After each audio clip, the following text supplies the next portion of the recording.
ఒడ్డు దాటేదాకా ఓడమల్లన్న, ఒడ్డు దాటినాక బోడమల్లన్న అన్నట్టు ఎలక్షన్ల ఏదాకా ఎదురు చూసి రేట్లు పెంచమని మాట్లాడి ఇంత ఓట్ల పండుగ అయిపోయినాక ఇగో గిట్ల పబ్లిక్ పర్సుల్ని పలసగా చేసే పనులు చేసింది మోడీ సర్కారు. కామన్ మ్యాన్ కి కళ్ళు తిరిగే తీరు రేట్లు పెంచి ఇప్పట్లో తగ్గేదేలే అనిపిస్తుంది ఇట్లా. మోడీ మార్కు పాలన అని పార్టీలు పూటకు 10 సార్లు చెప్తుంటే ఏందో అనుకున్నాం గానీ ఇట్లా రేట్లు పెంచుడు అనుకోలేదు పోర్రి. పెట్రోల్ డీజిల్ మీద లీటర్కు ₹3 పెంచి మేరే ప్యారే దేశవాసియో ఆజ్ సుబే 6 బజే సే రేట్స్ బడా హోతా హే అని అనిపించేలా పొద్దుగాల 6 సందే పెరిగిన రేట్లకే పబ్లిక్ అమ్ముతున్నారు. ఈ ఎన్నికల రిజల్టులు వచ్చేసినాయి. 5 రాష్ట్రాలలో 3 కమలం పార్టీ గెలిచి పువ్వు పురాగించుకున్నది. ఆ రాష్ట్రాలకు బీజేపీ సీఎంలు కూడా వచ్చేసారు. దాంతో ముందుగాల పెంచము అని డైలాగులు దంచుకొట్టి ఇప్పుడు రాత్రికి రాత్రి రప్పున వేయించేసారు. మరి పెట్రోల్ డీజిల్ పెరిగితే ఒకటేనా?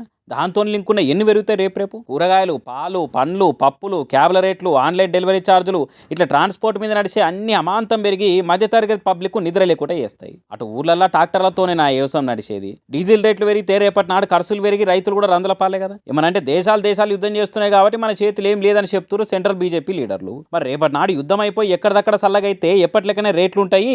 ఎన్కసీర్ ఎట్లయినా తక్కువ చేస్తామన్న మాట కూడా సెంట్రల్ సర్కార్కి వెళ్ళి వస్తలేదు. మోడీ సార్ బండ్లు కార్లు బయట తీయకుర్రి అని పని కట్టుకుని ప్రసారం చేస్తుండు కదా.